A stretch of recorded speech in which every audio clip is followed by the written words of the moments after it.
Saudara, setelah 2 tahun ditiadakan, musabakah pawai takbir akan kembali digelar di Sabang. Hingga kini sebanyak 36 grup dari 40 kuota yang disediakan telah mendaftarkan diri demi menyemarakan acara pawai takbir.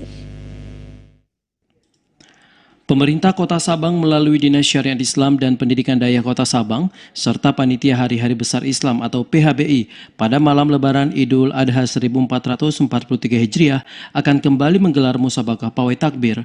PLT Kepala Dinas Syariat Islam dan Pendidikan Daya Kota Sabang Salahuddin membenarkan pihaknya sudah mengantongi izin dari tim Satgas COVID-19 untuk penyelenggaraan pawai takbir kali ini. Sejumlah syarat dan aturan diterapkan hampir sama dengan sebelumnya, namun tetap menganjurkan prokes pencegahan COVID-19. Takbiran tahun ini khususnya di Hari Raya Kurban Idul Adha, kita telah mendapatkan izin rekomendasi untuk dapat melaksanakannya setelah lebih kurang 2 tahun berselang dikarenakan adanya COVID-19.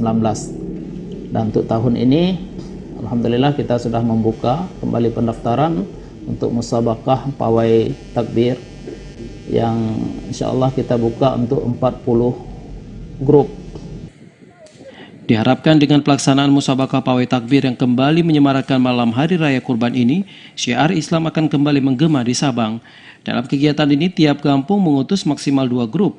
Pada kegiatan ini pula, setiap grup akan dinilai dalam kekompakan, adab, dan kerapian, serta keindahan dekorasi oleh Dewan Juri. Hingga kini sudah tercatat 36 grup dari seluruh kampung dan instansi di Sabang telah mendaftar. Seperti tahun-tahun sebelumnya, pelaksanaan musabakah pawai takbir Idul Adha 1443 Hijriah di Sabang rencananya akan dilepas oleh Wali Kota Sabang Nazaruddin pada Sabtu malam di Arena Sabang Fair, Kota Sabang. Dari Sabang, Mahfud TVRI melaporkan.